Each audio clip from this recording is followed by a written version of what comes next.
I'm going to kick it off by talking about the chamber and the business community, and I think we all know 2009 probably not a strong year of economy for a lot of businesses, and we recently just accumulated a survey and did some results here, so I'm going to highlight some of those items for you.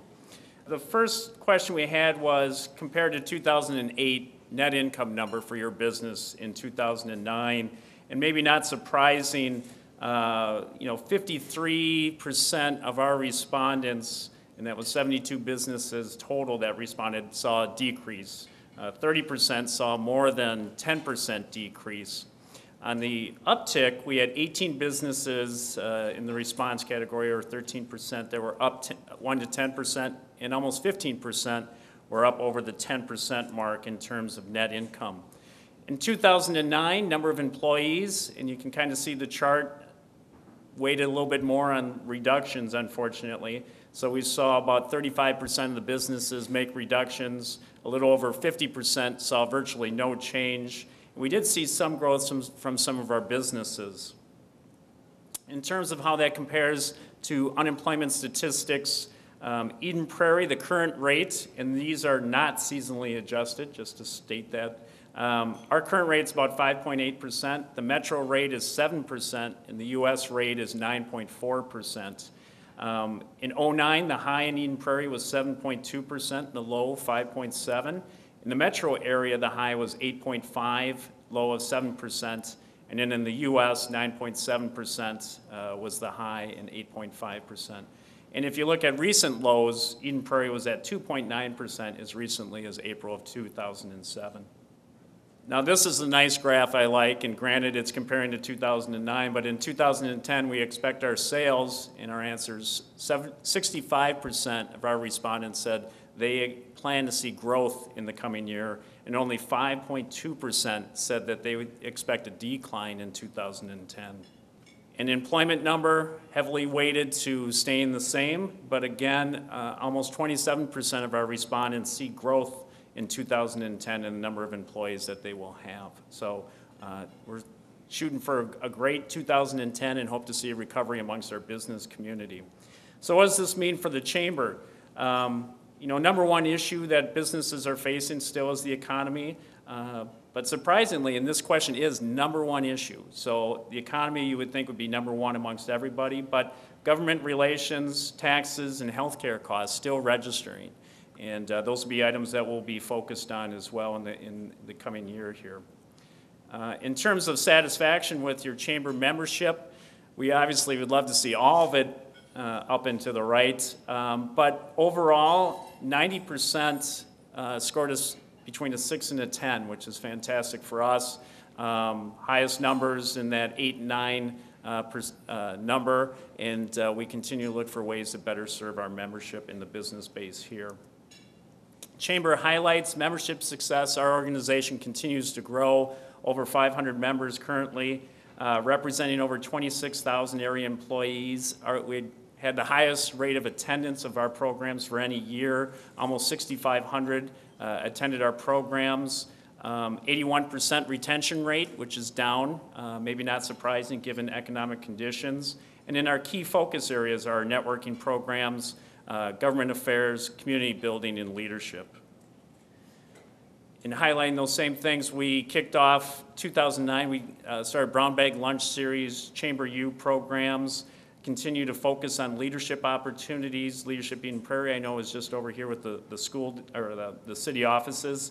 Human Resource Roundtable, and our two big events are Golf Tournament and Gala. Networking is obviously one of our strong suits. When you talk about 6,500 people attending our programs in a given year, that breaks down to our breakfast, luncheons, after hours, speed networking, major events. Our Fusion group, which is Young Professionals Group, had a brand relaunch, and that group continues to grow as well, so we're excited to be serving young professionals in our community as well. Our Home Landscape and Garden Expo, the last 2 years we've been at Grace Church, and our program and event has just been fantastic. Last couple of years we've had 1,300 and 1,400 people attend. This year's event is almost sold out. I think we only have 20 exhibit spots left. So if you're interested in being a part of that, please let us know as soon as possible. 2009, our first trip to China. We had 27 participants go with us to visit China and also our strategic city of Lodi. And we had a fantastic trip, highlighted by one of our quotes here by our participants, "A great trip Chamber should be proud of sponsoring." And that was the overall feedback that we had received from all of our participants. We do a lot of awards, business awards and scholarships. In 2009, our Volunteer of the Year recipient was Zane Berkey. Golden Apple Awards, recognizing education. We recognize C.H. Robinson worldwide, and then also a number of teachers in the school district for their great work in educating our future workforce and our youth.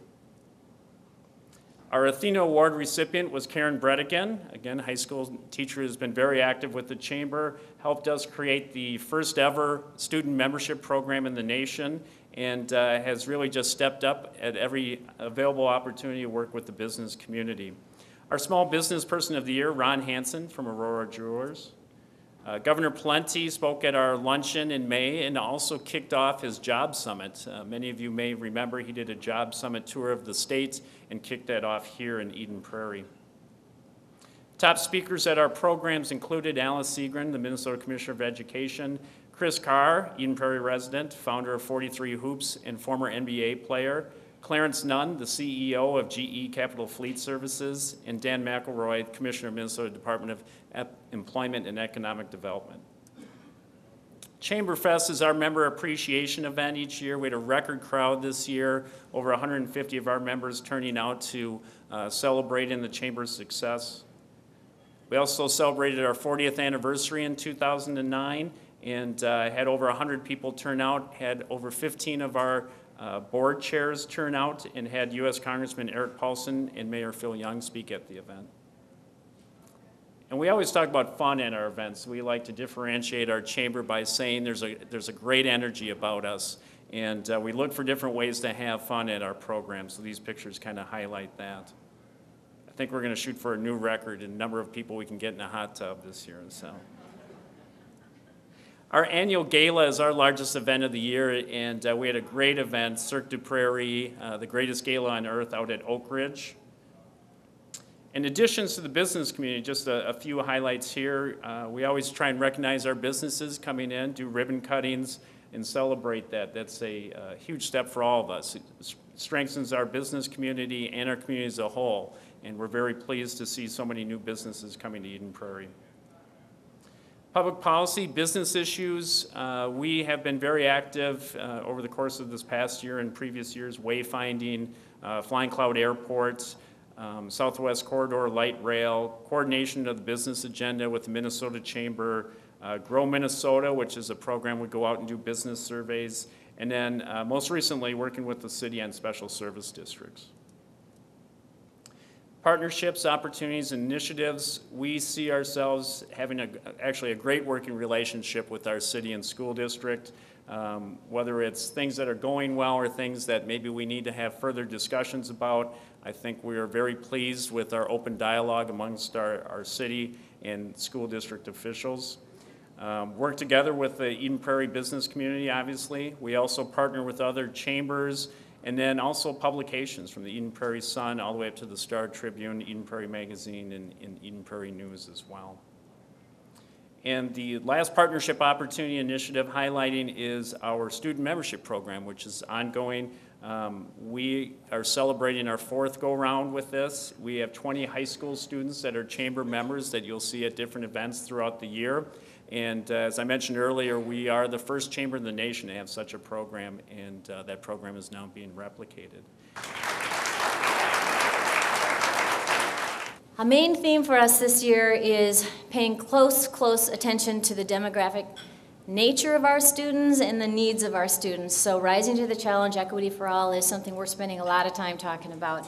And I'll speak to that more specifically in just a few minutes. I want to talk to you a little bit about some of the honors and recognitions and awards that we receive in the district. I want to tell you a short story about why I think hope does begin right with our school district here in Eden Prairie, and then I want to talk to you briefly about a major initiative that's underway. And You probably know about it, but because I have you here today, I want to use this as an opportunity to bring it forward to you one more time.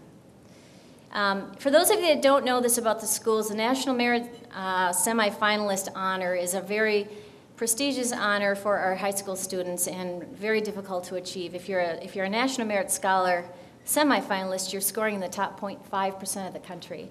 And out of our high school this year, we broke our own record and the state record of having 28 of those kids coming out of our own high school. It's a remarkable feat and a remarkable challenge and a tremendous benchmark. It's one of those markers where high schools all over the country are compared by the number of kids that achieve at this level. And we're very proud of that, but it's a pretty unique honor for us this year. We're always working on advancing the number of kids in our advanced placement courses, because when they're in those advanced placement courses, we know they're taking rigorous curriculum, and we know that those courses, if they achieve at a high enough level, transition and transport into college, into their college program. So it's important for us to make sure that we have a lot of kids in those courses and that that number climbs, the number of kids taking those tests at that level climb. The goal for us is to diversify the nature of the student body, the nature of the group of students that take those tests. We have a lot of work to do in making sure that we have many different kinds of students of color participating in those courses. Right now, that's predominantly white and Asian student population that get access to those courses. And we've got to change that and improve that as we go forward. I'll talk more about that in a few minutes. This year, we had 2 perfect ACTs. So if you have had a high school student, you probably know how difficult that is. There's only a handful in the country, and 2 came out of our high school this year. Sports Illustrated only identifies 10 athletic programs in the country to be what they consider to be the best, and we were on that list this year. And so I hope you know about the athletic program at Eden Prairie. It's certainly not a quiet program. We have a lot of honors and things to be proud of.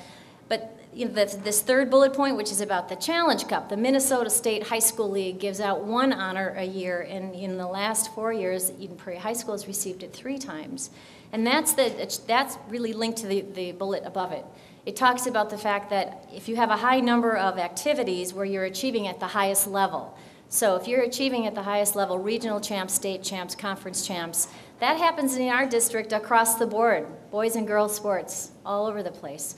So we were fortunate enough to receive that honor 3 out of 4 times in the last 4 years. And just recently, and this is not new either, our high school newspaper gets lots of awards for the publishing, editing, and writing that our students do. It's a great document, and we're very, very proud of the work that our kids do. A lot of these are high school honors. It's sort of the culminating time in the school career where these benchmarks are set. And what I know, however, is that it comes from experience all the way through the system. You know, these don't just happen accidentally. It's because of the experiences kids get when they start with us. And so these are just a few things to tell you about the excellent side of this district and some of the great things our students are doing. Now, here's something important to tell you, and it's kind of related, in that as we start to look at our results, so how are kids doing academically? That's really the most important question of all. This chart that you see before you, while it may seem subtle to you, is quite important. These are district results in the area of math and reading. And what you see, if you look to the right-hand side, the 2009 results. It's a 2008 starting point, a 2009. So this is 1 year's set of data. But the green line represents the progress our white students are making. The red line represents the progress our Hispanic students are making, and the blue line represents the progress our black students are making. These are gap charts. So not every subgroup is represented here, but it's here because I want to bring to you this message about how important our work is right now around equity and around attending to the needs of all the kids in our district. We are a district where that green line has always been strong and high and continues to grow.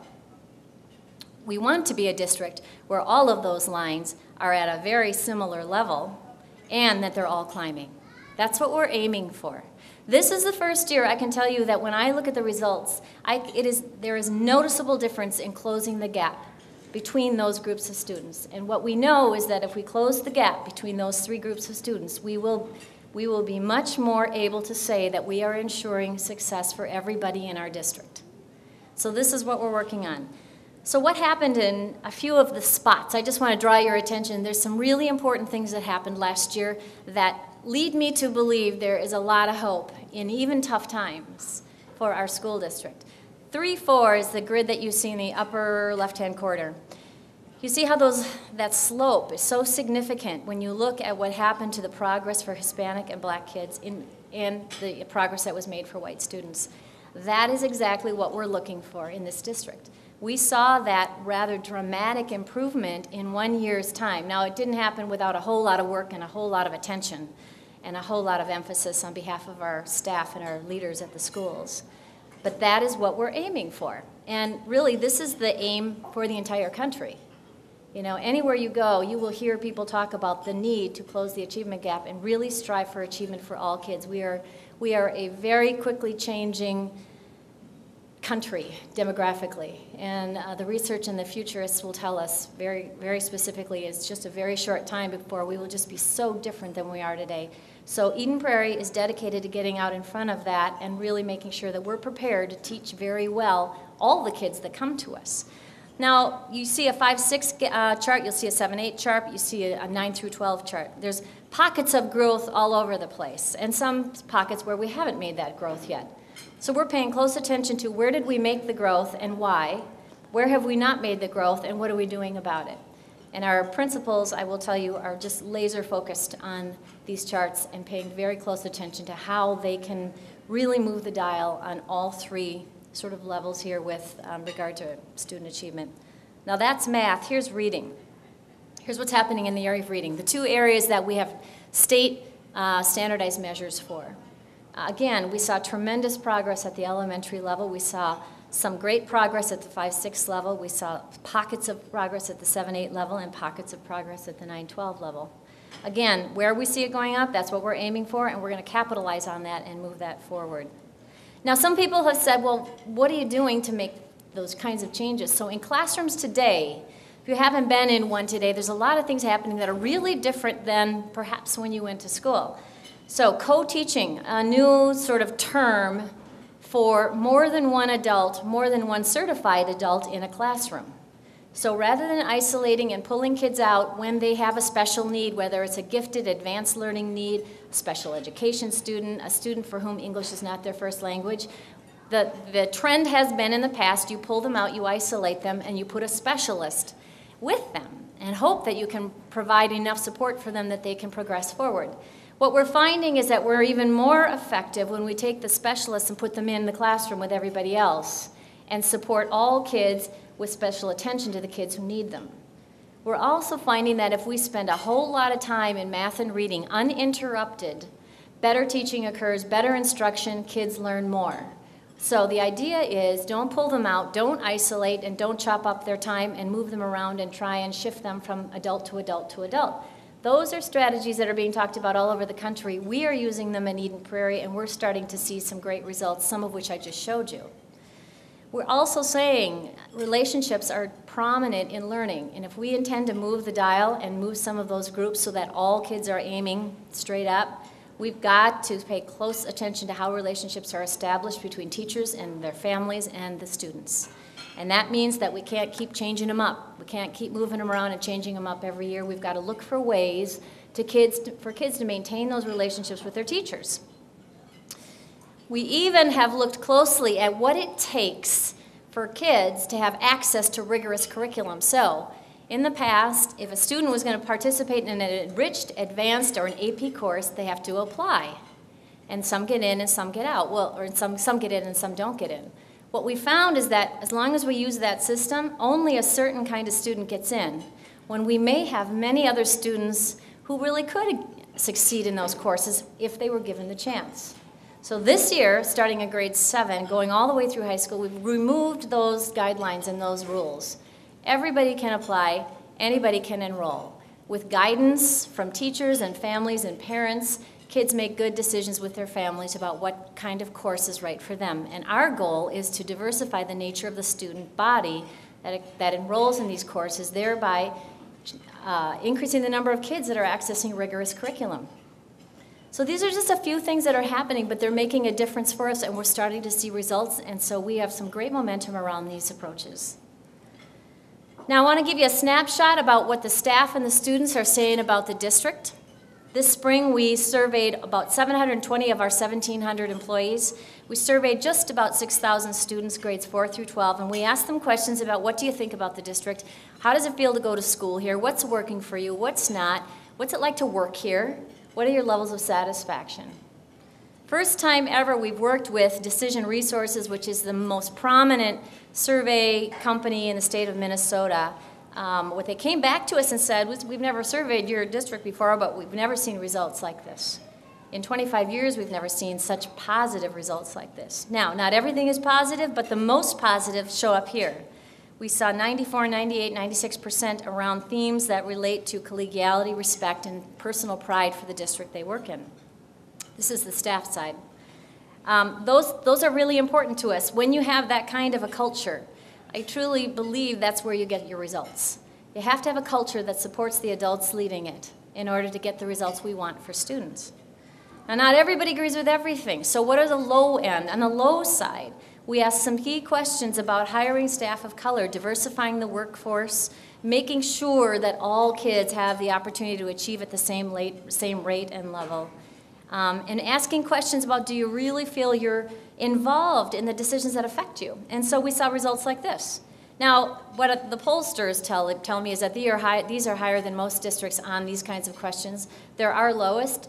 We're running focus groups around these things, and we're going to talk to staff and say, tell us more about what it is that keeps you from thinking that these are important. They're important to us. I want to make sure I understand what staff think and believe about these things as we keep moving forward. With kids, they gave us the same kinds of responses. They said, we've never seen student results like this before. They're really positive. So I'm proud of that, and I'm glad about that. And there's some themes here. 84% of the kids give their own school a grade of A or B. The theme around the most common agreement with 4th through 6th graders is that teachers know them and value them and care about them. And what you'll find if you read research about kids and school success is that goal number one is to make sure kids feel that when they go to school. And when we don't have that in the culture of a school or a school district, kids are not as successful. In Eden Prairie, and we have large schools, by the way, we don't have a lot of them. We have just under 10,000 students. So we have big schools. But our staff have found ways to make sure that kids know they are cared about, valued, liked, and they know them by name. And by the way, that carries its way all the way through the high school. Yet, students tell us we still don't give you high marks when it comes to respect, dignity, and courtesy in terms of how we feel kids are interacting with each other. We got to work on that. I suspect a lot of school districts in this country work on that, but we got to work on that too. We want to promote a better culture for kids in our school district for sure. 7 through 12, a similar theme. Our high school is about 3,300 students. 92% of the kids believe that their teachers know who they are. 88% of the kids report that the teachers show and model respect toward one another, and 91% of them feel safe. In high schools today, it's very important to me that kids feel safe. It's very important to me that they feel safe in our district. It's very important to me that our high school kids feel known by another adult, and more than one is even better. All the data will tell you kids who are known by one or more adult outside of their own immediate family, they have a greater chance for success in life and in school. So we build on that. That's why we ask the question, because if the numbers are low, that concerns us. Again, high school kids talking about respect, needing to build on that, and we do need to take a look at that and really watch the culture, the dynamics among our kids. I talk about this one a little bit for you because on the financial side, we, like every district in this country and like the country, are faced with financial challenges right now. I mean, it's no surprise with regard to the economy that schools are also affected, as so much of our revenue comes to us with state resources. So we face, starting next fall, I will say we faced, with past tense, a $10 million shortfall going into next school year. We've known this for a couple of years, so what we've done is we sat down and we said, how are we going to do this without losing programs and jobs and increasing class sizes rather dramatically? How are we going to do this? So in our district, we have 12 employee groups that are all, they work for us under contract, and that's all of us, including myself, every one of us. We sat down 6 months ago and just started talking to our employees and said, tell us what you think about this. Are you interested in coming up with sort of an agreement about how we approach this shortfall? And what we found is all of the groups listed here agreed that they can contribute in some small or big way. And so everybody held their salary steady. In other words, no employee took a salary increase.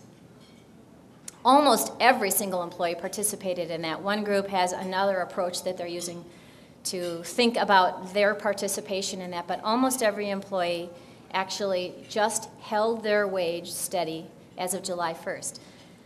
That in and of itself had a tremendous effect on a $10 million shortfall. So the goal was, can we affect it without cutting jobs or programs or increasing class size? So what we did is we immediately started underspending and sort of belt tightening, which really generated about $1.3 million of that shortfall. A wage hold, which is now completely agreed to and we've moved forward, it generated a $1.5 million savings in the first year and a $2.5 million savings in the second year, which left us about a $4.2 million shortfall. Not an easy amount to find, but we did it, and it's done, and we're moving forward. What happened here is a couple of things. First of all, we preserved the district, we preserved programs and class sizes to a very large degree. We would have lost several jobs had we not been able to work in partnership with our employees to find those funds. We will lose some jobs, we will lose some programs, but not by a long shot what we would have lost had we not been able to do this. So I give all the credit to the employees, all of the credit goes to the employees for working in a very respectful, honorable manner with us to contribute to the greater good of the district. Not an easy achievement, and the credit, again, goes to all of the employees. So bus drivers, food service employees, teachers, administrators, custodians, everybody contributed in a way. To me, that speaks volumes about a culture. I would much rather have us all participate than just some symbolically. And we were able to do that, and I think they will preserve the district for a long time to come because of it. So we're pleased about that, and we're set for going into next school year. We're not out of the woods by a long shot, as you might guess. State funding is always going to be at risk for us for a few years now. So we'll be having more conversations with you, I suspect, and with each other about how to continue to budget cut and reduce going forward. But for today, this is where we stand. And the last thing I just want to tell you about is a very big initiative that's underway right now. So this is big to this State of the District discussion. We are doing some heavy-duty work right now looking at how we use the existing facilities we have in our district. We're not a district that's planning on building schools, and we're not a district that's planning on closing schools. The footprint for our district was established many years ago, and they did such a good job with it that they really established a plan that really had a long lifespan to it. And I think for many years we're going to be grateful that we do have large schools, not necessarily always the best of conditions, but efficiently, they're very efficient schools, and I think that has served us well in the past. But we're seeing some imbalance. Our enrollment is shifting around. The numbers of kids in buildings and grade levels is shifting around, and we could do a better job. We've got some pockets of space that we know we can work with. Fewer families with school-age kids are moving into Eden Prairie. We just know we can do a better job, and actually we must do something, because we've got some schools that are just jam-packed and some schools with vacancies, and we can do better. So this conversation that we are having right now with the community and with our staff and with our board is around long-term planning. So there's a 5-year facilities plan that is under discussion right now, and in the next 4 to 6 weeks we'll be talking heavily about this and looking at options. And I just want to close with this 2-minute video that actually is on our website, but it gives you a perspective of how we are looking at this right now and what this process entails, because it really affects you, I think, as business owners and community members. We are hoping to get to the board in January of 2010 a plan about how we intend to use facilities over the next 5 years. I'm Patricia Magnuson. I am the Executive Director of Business Services for Eden Prairie Schools, and I have been facilitating the 5-year facilities planning process. We were hired by the school district to take a look at all of the facilities in general throughout the school district and look at the enrollment numbers that have come in, and then take a look at the capacities of each of the buildings, and that means taking a look at physical conditions, looking at functionality. We've spent a period of time now talking to our community and to our staff about the things we found out of that study. So that's been about 18 months getting to this place now where we're starting to look at options. I think one of the things that Eden Prairie has done very well is to always be forward-looking. What can we do as a district to be out there planning not only fiscally, but also for our space-wise. We've gotten a lot of feedback from a 5-year planning committee. They really started the seeds of all of these options that we are now visiting with throughout the community. Some of the options have actually evolved from some of the ideas that have come up through some of our focus groups as well. And so with all of those little seeds of ideas, we've developed what we're presenting now, which is 11 options. I think it's really good for us to be looking forward at how are we moving students. What is the best way of educating them? Is there different models through using our facilities as best to educate students? Once we start implementing, once we make a decision on what we think the best configuration for our schools and the best use of our facilities is in the next 5 years, I imagine it will be almost 18 months from now before we start to see any of those changes begin to occur. So probably for the fall of 2011. I think one of the things that I really want to see is that people believe this is an open process, that it is about creativity, but most importantly it's about our students here in Eden Prairie and what's best for them. Learning more about this facilities process, go to our website. A lot of the information behind this is there. Stay tuned, pay attention. It's a very big decision for us. It's an important decision for us. I don't know the outcome of that decision, but we know the need is there, and we know we must make some changes in terms of how we look and configure ourselves and how we use our space. So it's a big decision for us. I think it's the right time. I think some very good outcomes are possible here. I think it's nothing but hopeful. Nothing but hopeful for us. Even in the most difficult times, it's nothing but positive for us. So there's nothing but a good outcome here, and we'll see how this thing unfolds over the next 6 weeks. But please go to our website if you're interested in looking for more. And I thank you very much for your attention this afternoon. Thanks.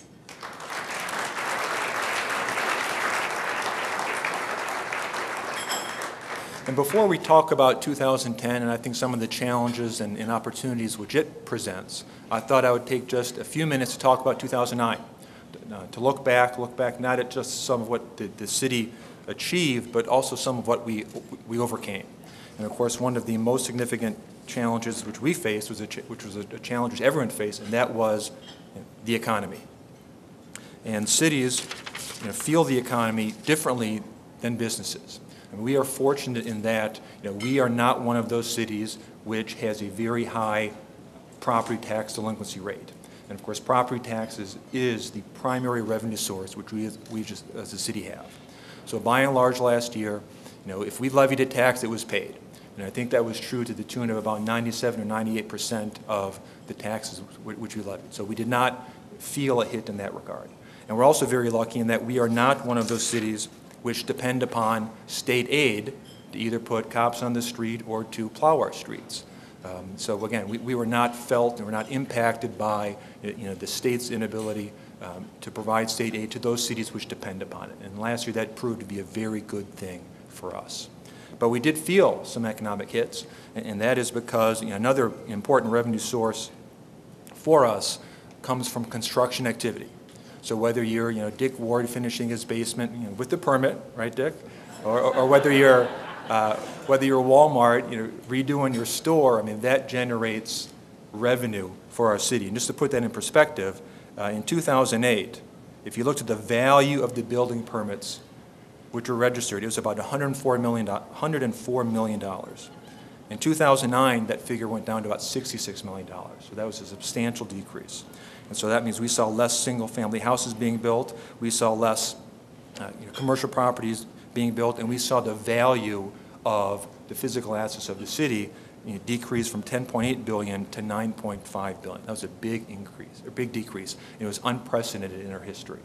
And that had a very distinct impact on us because our 2009 budget called for about $2.5 million in construction-related building fee revenue. And it became clear the first quarter of 2009 that we were not going to hit that number. I mean, some major projects which we thought were going to pull the trigger in 2009 told us they weren't going to do so. And so we knew that that number was going to take a hit. We monitored it for a couple months, and by the time May rolled around, it became clear that we were looking at least a $1 million gap.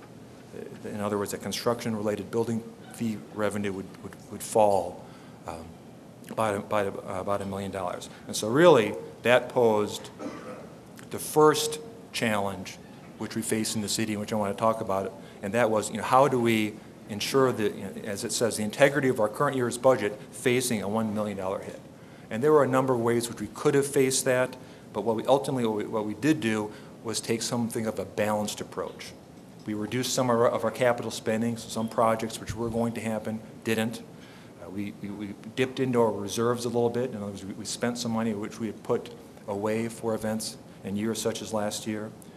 We reduced city employee headcount. It was a very hard thing to do, but we did it, and we thought it was an appropriate response.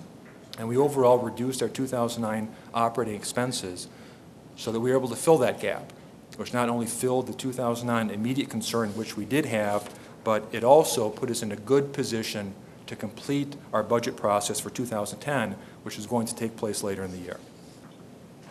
And aside from the economy, the other, I think, challenge, probably a unique challenge which we faced, was the prospect of a pandemic flu. And here we have in this slide a very magnified photograph of the H1N1 virus. And of course, there was a lot of talk in 2009 about how that could impact communities and cities and schools. And luckily, it did not hit Minnesota or, of course, Eden Prairie as hard as people had anticipated that it could. But nonetheless, we had to be ready for it. And so the challenge with that posed was, how would the government react to the onset of a health emergency if 1/3 of our employees were ill, 1/3 would be caring for a loved one that is ill, and only 1/3 were available for work?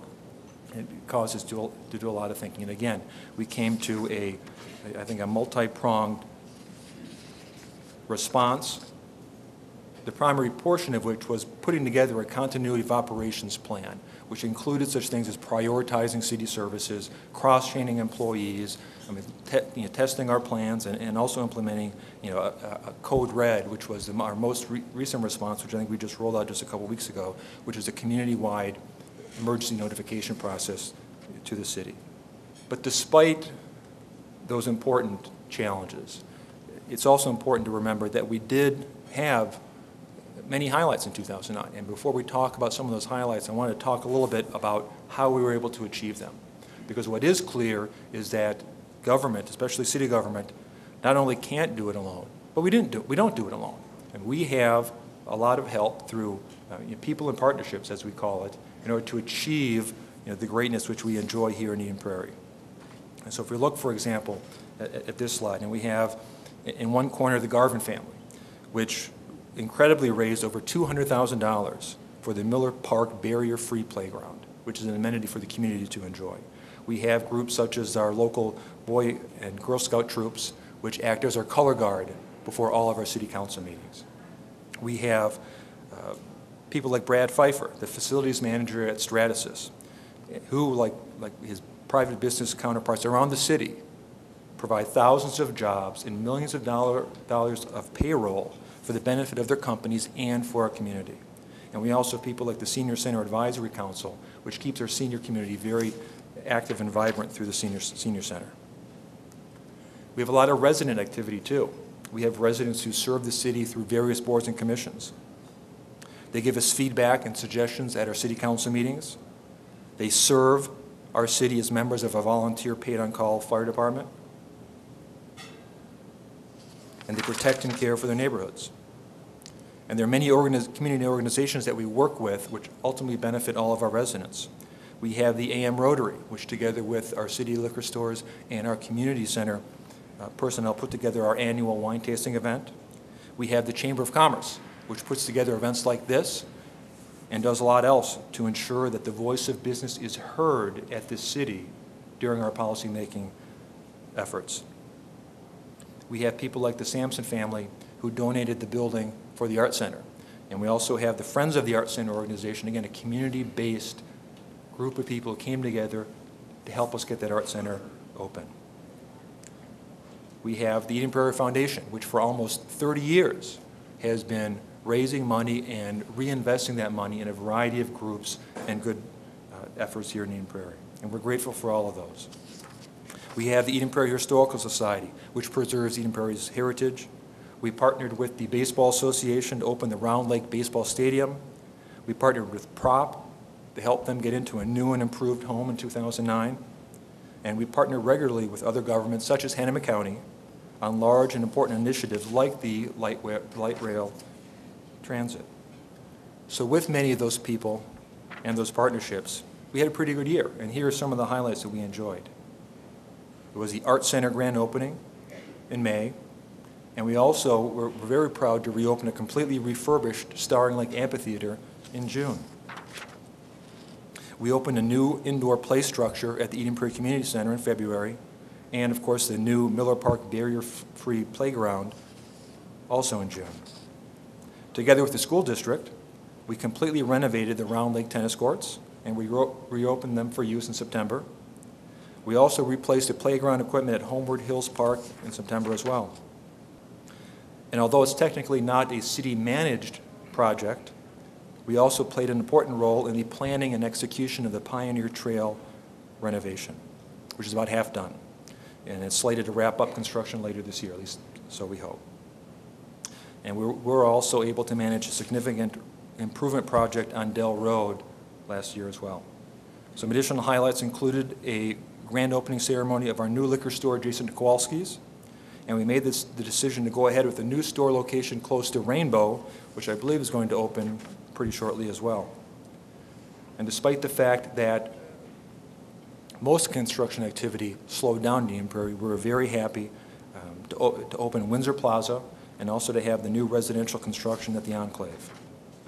And there were 4 major anniversaries which we in the city enjoyed last year. I wanted to briefly talk about them. The first of which was the 20th anniversary of the Starring Lake Outdoor Center, the 20th anniversary of Safety Camp, the 25th anniversary of our annual 4th of July celebration, and the 30th anniversary of Sunbonnet Days. And I'd also be remiss if I didn't mention some of the projects which were important to the city as an employer last year, because one of our obligations also is to maintain our own infrastructure. And so last year we took advantage of the good bidding climate, and we had a new roof put on at the water plant and also at the city center in order to ensure the integrity of both of those buildings for many years to come. The council last year also finally approved our comprehensive guide plan update, which was our primary land use planning tool. We got that approved by the Metropolitan Council, which is an important roadblock or achievement for us. Roadblock sometimes too, because of course the Metropolitan Council has regional planning authority, and they have the ability to control or certainly influence the vision which we at the city have for the future of our city. And so after we put together our document, it needs to go to the Met Council for approval, and it did. And so now we have a clear picture which we can present to the community or to the development community about how we anticipate Eden Prairie will look for the foreseeable future and how we want different parts of town to develop. So that really was a very important milestone which we were able to achieve. And we also continued with our 2040-15 Energy Conservation Initiative. Of course, the goal was to increase the energy efficiency of our buildings by 20%, our vehicle fleet mileage efficiency by 40%, and to do all of that by 2015. And we're about halfway to 2015 since that program began, and we're about halfway to meeting those goals as well. We also continued implementing our efforts to communicate with people through new avenues of technology last year. We used YouTube to share community videos, Facebook to share information about the city to demographic groups who might not otherwise come to city council meetings. We introduced Code Red, as I mentioned before, as a new tool to reach to residents in the event of a community-wide emergency. And we continued to improve our website and also the ability to access information about the city through City Docs, City News, and the City TV video on demand features. Now, in addition to those highlights for 2009, our staff still had to maintain and clear the snow from 224 miles of streets, treat and distribute over 2 billion gallons of clean, safe water, which does not include the water at the Frederick Miller Spring, which I think still belongs in the category of drink at your own risk. And we also had to maintain the condition of the sanitary sewer system to collect and treat the remnants of that 2 billion gallons of treated water. And of course, we also had to continue, whether it be through our 911 dispatch, our police department, or our fire department, our obligation to maintain what I think is the most critical role of government, of local government, and that is to keep people safe. And we did that as we always did, as we always do, and we're very proud of those efforts.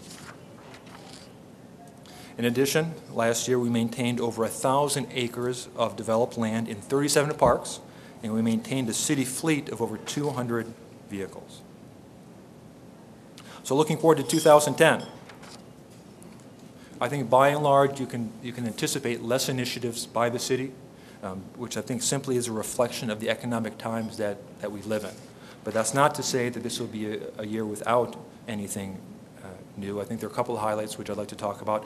The first is the observatory, which of course is going on around Starring Lake right now, and I'm happy to say that not only is the telescope which will be housed in that observatory was that gifted to the city, but also the entire cost of construction of the observatory building was also gifted to the city.